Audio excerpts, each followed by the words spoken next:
Brandon Raw Dog Royval over Brandon Moreno in the main event in Mexico City. He gets it done by split decision over 25 hard minutes. A lot of scorecards going in a lot of different directions, especially when it comes to round by round. But Kenny, your thoughts on what was a pretty fantastic main event in Mexico City, all things considered? Yeah, it was a close fight, man. I thought it pretty much delivered and went in a way that I thought it would for the most part.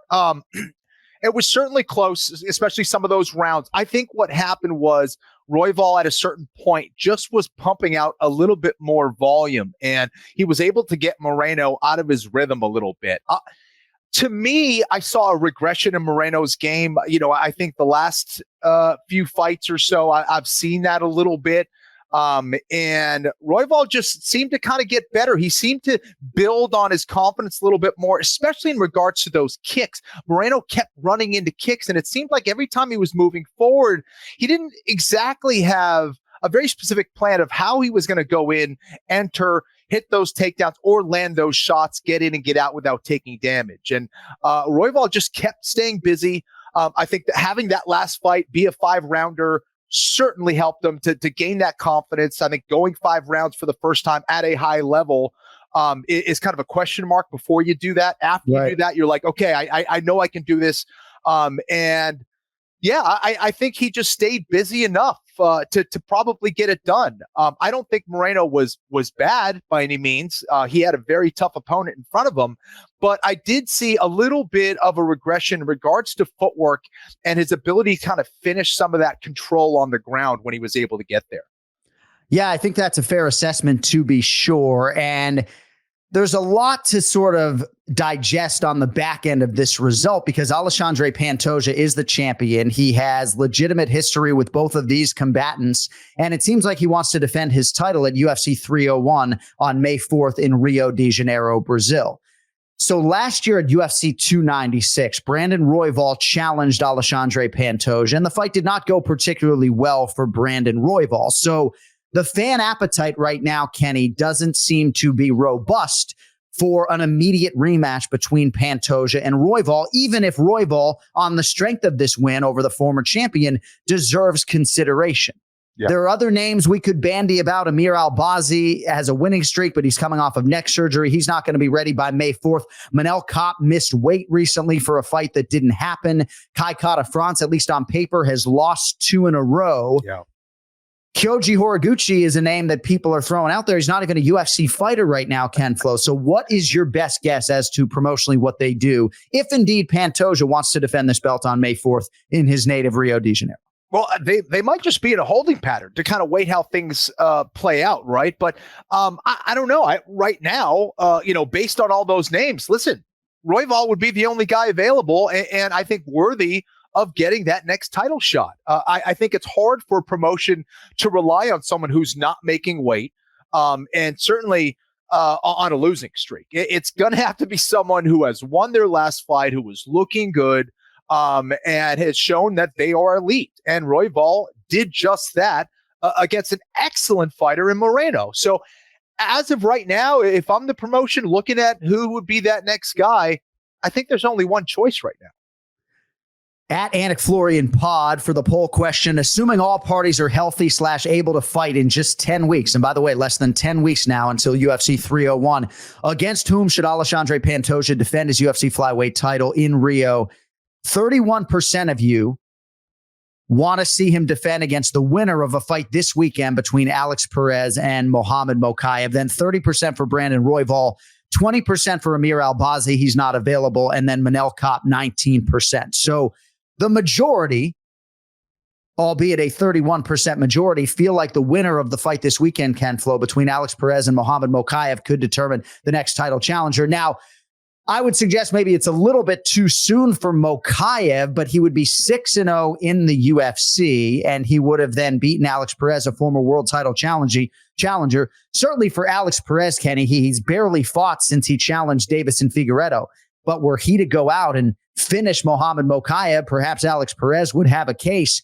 I tend to agree with you. I mean, it's hard to just eliminate or omit from memory what happened between Pantoja and Royval last December at UFC 296. But right now, if Royval can be healthy, I mean, he was pretty banged up after this fight. Yeah. I think that's the fight that is most realistic. But what are your thoughts on the Alex Perez, Mohamed Mokaev winner being vaulted into a championship setting? Well, I think it's way more likely if it's Mokaev than it is Perez, in my opinion. And that's no offense to Perez. I just think based on Mokaev's undefeated record right now, that would put him at 12-0 if he was able to get it done. You look at his skills and the way that he matches up against someone like Pantoja, I think just that alone makes it very interesting. And, he doesn't have an insane amount of experience, but what we've seen from him, this Mokaev is a problem, dude. He's a problem for anybody. So yeah, I mean, he could definitely sneak in there. The other thing is, like, for fans, they want some kind of storyline, and having a guy who was undefeated, with those kind of wins, I think certainly tells a very interesting story and makes it a very interesting challenge for Pantoja. So as far as that goes, I think that's really interesting. Would he deserve it at this point with the win over Perez? Maybe not. I'd like to see one more. And I think for Mokaev, it would serve him well to get one more high-level win, right? To set him up to not only potentially win the belt, but hold on to that belt for a very, very long time. So again, I think if we were to make a choice right now, I'd still be leaning towards Royval, but absolutely it makes a stronger case for Mokaev. There's no question about that, because Perez is a guy who's 24-7. This is a guy with over 30 fights.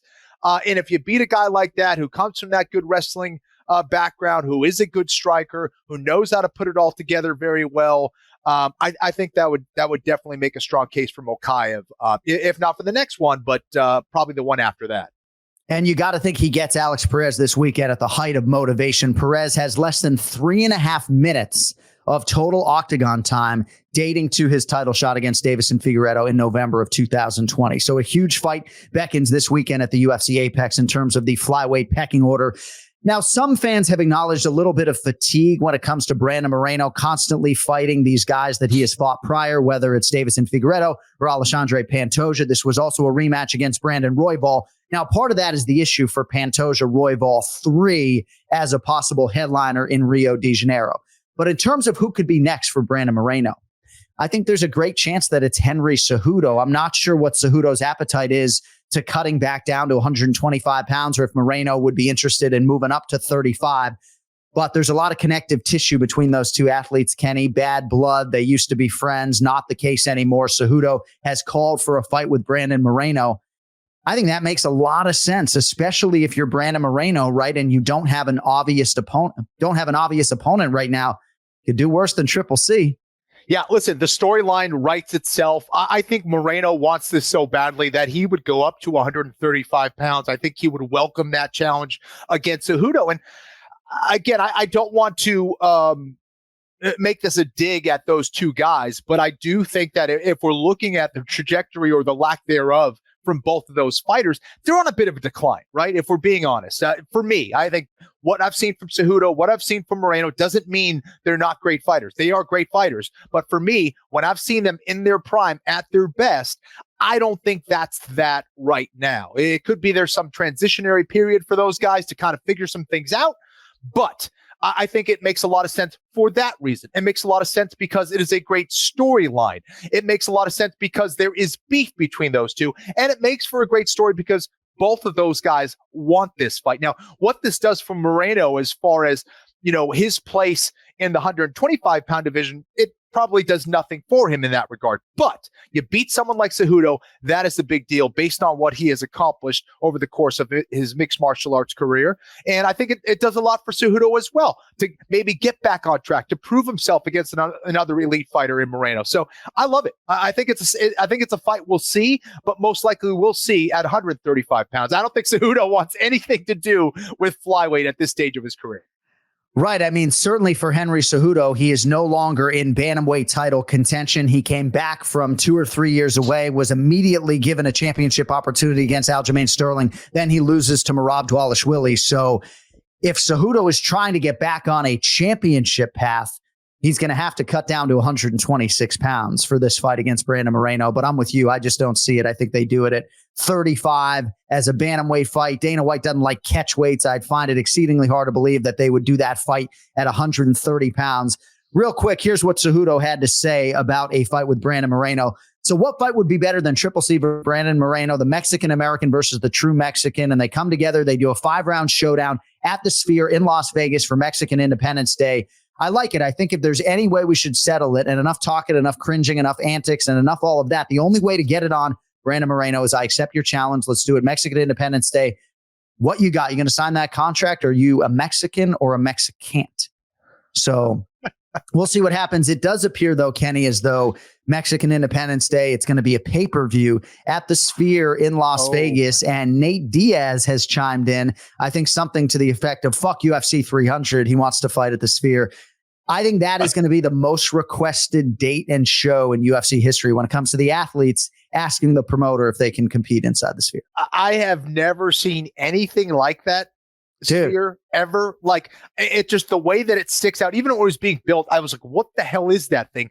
And the fact that the UFC could potentially put on an event there, that would be insane. Like, as far as just a show and delivering, like, again, Dana's really fired up about it, and he's going to try to blow it out. So I think that would be the event to be at, not only as a, as an event itself, but to be there live. I'm not sure it gets any better than that, to be honest. I think Dana White has already come out and said that we're going to lose money for that show. It's a huge initiative, and it's just insane to think about the octagon, the big 30-footer being dropped inside that Sphere. Everybody who has been there, and I have not, it's mostly hearing from drivers in Las Vegas, everybody is effectively blown away by that venue. Right. And as is often the case, it looks like the UFC is going to be first as far as having a sporting event inside the Sphere in Las Vegas.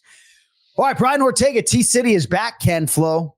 Big win over Yair Rodriguez in the co-main event. You had to look far and wide for people back in T-City as an underdog here on the road. He gets it done by arm triangle at the 58-second mark of round 3. And not unlike most Brian Ortega fights prior, he had to go through adversity to get the job done. But beautiful trip into the submission there, and T-City gets it done and immediately injects himself back into the featherweight mix. Yeah, John, really, that is the story.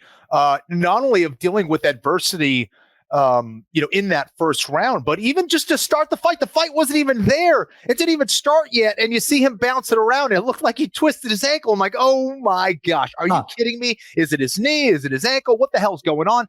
And then if you know some of the backstory of what this kid has dealt with leading up to this, in his personal life, the injuries, the surgeries, all that stuff can break a lot of guys, right? Just knowing, am I ever going to be the same after this? And can I ever get a break? How am I supposed to be the best professional fighter I can be if I can't be healthy? And a lot of times you start to question yourself.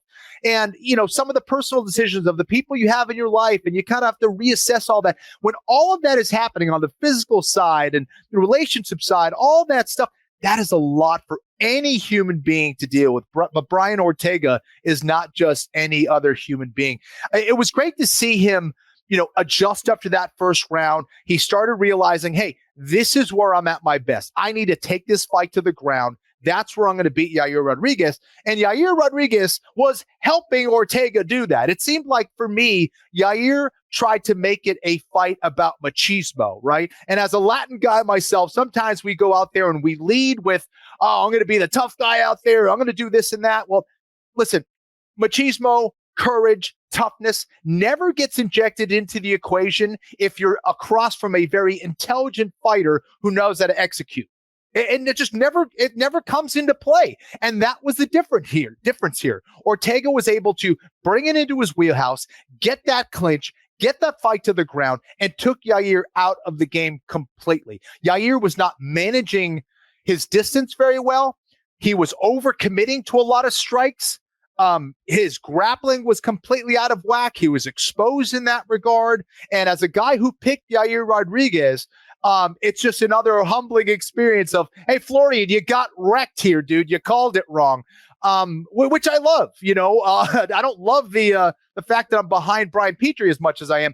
However, it's just another reminder of, there's so much to this game. There's so much you need to calculate as a fighter, as an analyst, as someone calling fights.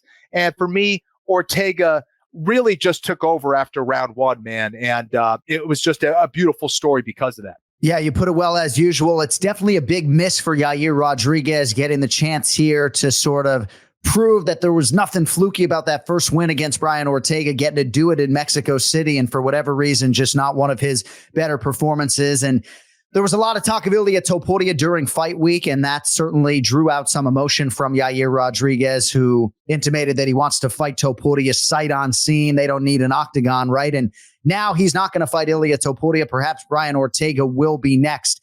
I would like to see Brian Ortega fight Movsar Evloev. I think that is the fight to make as a 5-round main event, as a championship title eliminator. I think a lot of the questions have to do with the calendar and getting a venue in Spain and Alexander Volkanovski's desire to take some time off or turn around quickly. But Kenny, correct me if I'm wrong.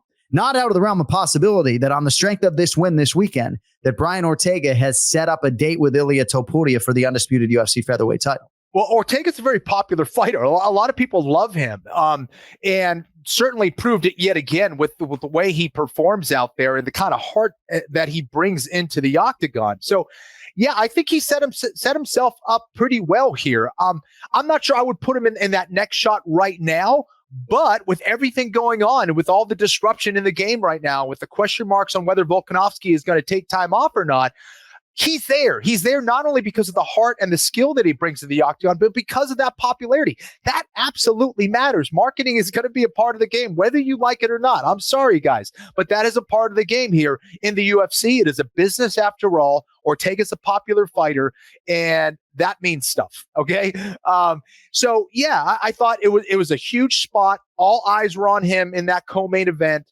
And you know, I think his stock went up tremendously. And in that process, I think Yair's stock went down tremendously. You know, you can't fight like that and expect quality results. It just seemed like it reminded me of the Amanda Lemos fight, where Amanda is really doing a number on Mackenzie Dern on the feet. And then she decides to chase the fight to the ground against a guy who is going to be superior there, or a girl who is going to be superior there, Mackenzie Dern. And in Yair's case, what are you doing going to the ground against Ortega? Why would you do that? Are you trying to prove that you're just tougher and that you're just going to like take him out? No, you got to bring intelligence into this game, and you got to prepare properly, and you got to stick to it. More often than not, you got to stick to your game plans. And for me, Yair just didn't have a game plan. It seemed like he was just riled up in emotions. Yeah. He was trying to prove a point out there, it seemed anyway, and really wasn't thinking about what he was doing, or over-committing on a lot of strikes, which was allowing Ortega to get in on that clinch and take him down. So, yeah, it just seemed to be a huge mess there for Rodriguez. I do have some stuff on a comparison of Brian Ortega and Mackenzie Dern, but we don't want to keep a good man waiting. So as we continue our recap, UFC Fight Night, Moreno versus Royval 2, let us get to the star of the show and the Ray Longo Minute.